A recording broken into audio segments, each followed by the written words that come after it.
उत्तर प्रदेश में योगी आदित्यनाथ सरकार द्वारा मदरसों के सर्वे के आदेश देने पर खूब हंगामा मचा था। असदुद्दीन ओवैसी से लेकर तमाम विपक्ष ने अनर्गल आरोप लगाए और यूपी सरकार पर एक धर्म विशेष को निशाना बनाने की बात कह दी। ओवैसी ने तो इसे दूसरा एनआरसी तक कह डाला। हालांकि सर्वे के पीछे योगी सरकार का वाजिब तर्क था कि इस सर्वे के माध्यम से सरकार मदरसों की पहचान कर वहां बेहतर शिक्षा का रास्ता बनाया जाएगा।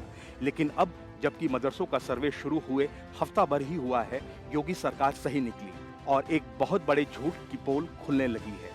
अभी तक के सर्वे में खुलासा हुआ है कि राज्य से 2500 मदरसे गायब हो गए हैं।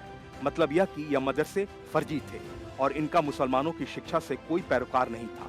उत्तर प्रदेश मदरसा शिक्षा परिषद के अध्यक्ष डॉक्टर इफ्तिकार अहमद जावेद ने कहा है कि सर्वे के शुरू होते ही राज्य से 2500 मदरसे गायब हो गए हैं। डॉक्टर जावेद ने कहा कि यह सच है कि भारी संख्या में मदरसे केवल कागजों पर चल रहे थे। इनके नाम पर आने वाले चंदे जकात का पैसा गलत लोगों की जेब में जा रहा था। जब सर्वे की शुरुआत हुई थी तब यूपी में 19,000 से ज्यादा मदरसे होने की बात कही जा रही थी, लेकिन अब इनकी संख्या केवल 16,513 रह गई है, यानी 2,500 से ज्यादा मदरसे गायब हो गए हैं। इससे गलत हाथों में जाने वाला पैसा बचेगा और यह पैसा गरीब मुसलमानों के बच्चों की शिक्षा पर खर्च होगा।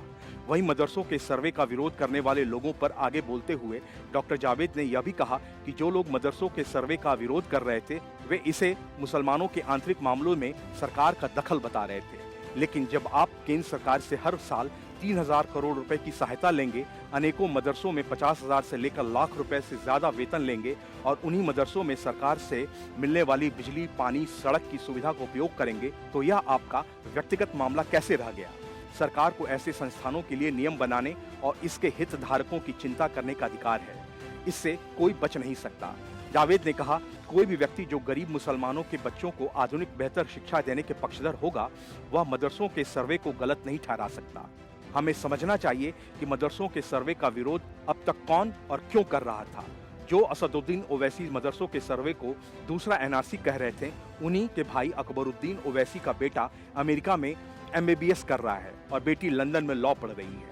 उन्होंने लोगों से अपील की है कि लोग ओवैसी की बातों में न आएं। उन्होंने बताया वे लोग अपने बच्चों को बड़े अंग्रेजी मिशनरी स्कूलों में पढ़ाकर उनके लिए तरक्की का रास्ता खोलना चाहते हैं, जबकि गरीब के बच्चों को धार्मिक शिक्षा तक सीमित रखना चाहते हैं। क्यों?